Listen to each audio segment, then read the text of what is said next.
time for training. Sweet.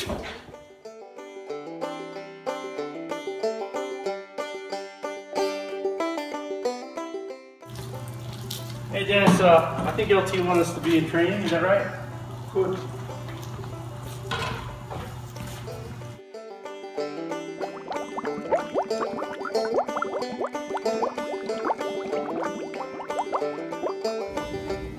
Hey Rob, we should get with LT and see what he wants us to do for training. Okay, great.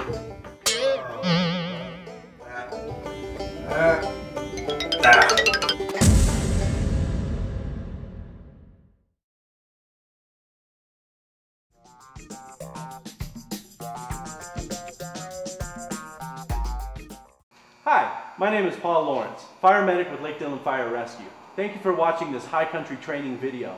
Today we're going to jump into part of our technical rescue program. This video is meant to supplement your Joint Technical Rescue JPR packet.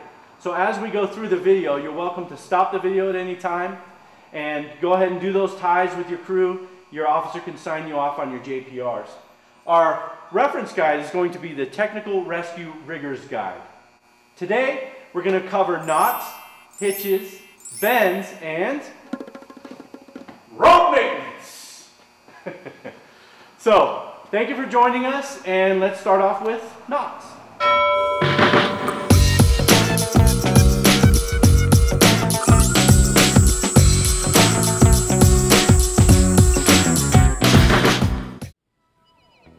This is the figure 8 on a bite.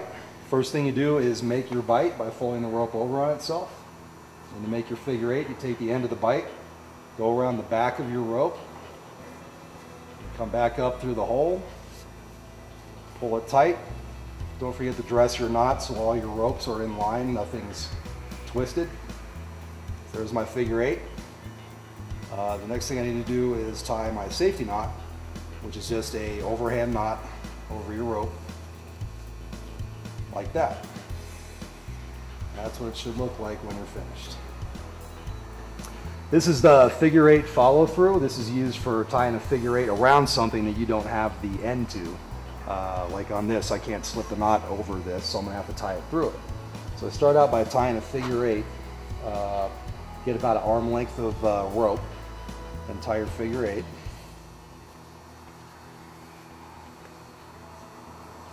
Once I have one figure 8, then I take my loose end and I put it around the object I want to tie it around. And then I just follow the end of the rope going back through the knot with the end.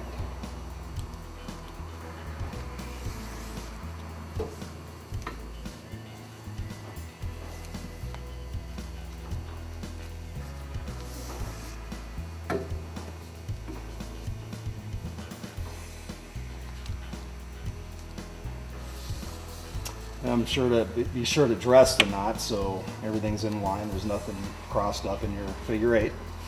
So there's the figure 8.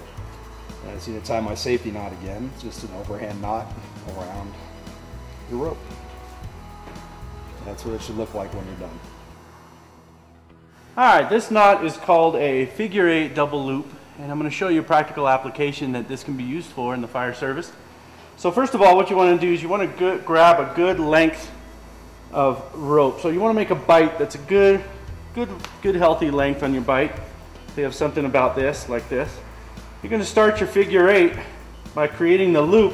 You're going to come around and you're going to bring both of these through. But before you bring them all the way through, you can see how I've created that loop there.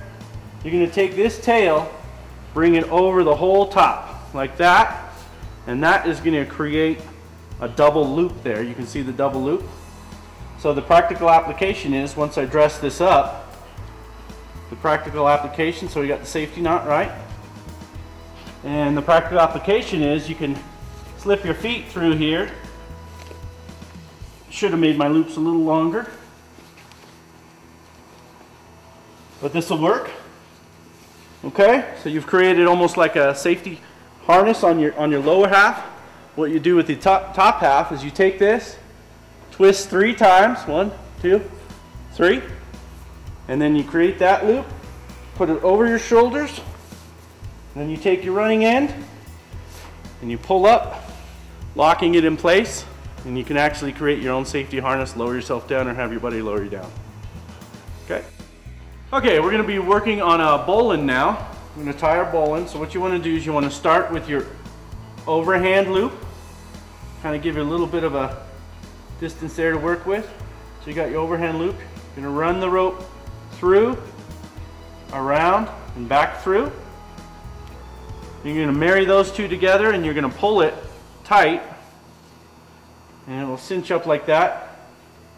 Now I left my loops a little bit short, so I'm gonna lengthen a little bit.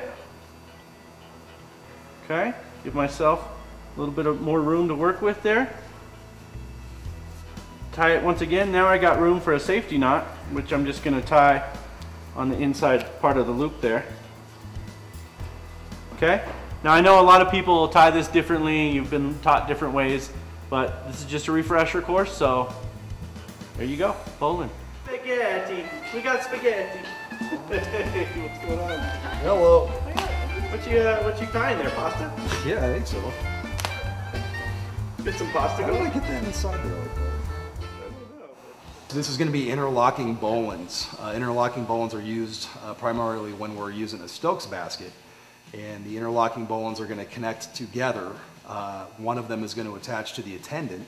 The other one is going to attach to the patient. So to tie those, both of those knots are going to have long tails on them. So I like to start with 2 arm lengths of rope to start this knot. I'm going to tie my knot way back here. So I start like a regular bowline. I make a loop. I take my end, come up through the hole, pull all my slack through. It's good to remember that this is the loop that's going to end up being your loop. This loop is your knot. So I'm going to make this about the size I want it to be. Then I'm going to take the end of my rope, I'm going to go around the back side of this rope. I'm going to come back through the hole. So once I pull all that slack through, now I'm going to grab these 2 ropes and these 2 and pull them to dress my knot. So there's my bowline knot. Here's my loop. And the size of your loop should be probably no bigger than the size of your hand. So after I've tied my first bowline, I'm going to put it around my wrist just to keep it out of the way. I'm going to grab my second rope. This is the orange one that's going to be the main line. This one is going to be tied into the attendant on the Stokes basket. And again, it's important to keep your tail long. And again, so I have a long tail, I'm going to take 2 arm lengths and tie my knot way back down here. So get this out of the way for a minute. First, I'm going to make my loop again. And to make these interconnecting, I'm going to lay this on top of my other bowline that I just tied. Put those 2 loops together. I'm going to take my end and I'm going to run it through both loops. I'm going to pull my slack through, and again, this is going to be my loop. This loop is going to be my knot. So I'm going to make that loop about the size I want it to end up being. I'm going to take my end, I'm going to go around this rope, I'm going to go back through the hole where it came from, pull that slack through, twist out of there, and to dress the knot, I'm going to grab these 2 and these 2, pull them tight, and that dresses my knot. And my tail is through the loop. So now I have 2 interconnecting bowlines. And I've got 2 tails. The blue one is the belay line that's going to be tied into the patient. The orange one is going to be the main line that's going to tie into the attendant. And there they are, interlocking bowlines.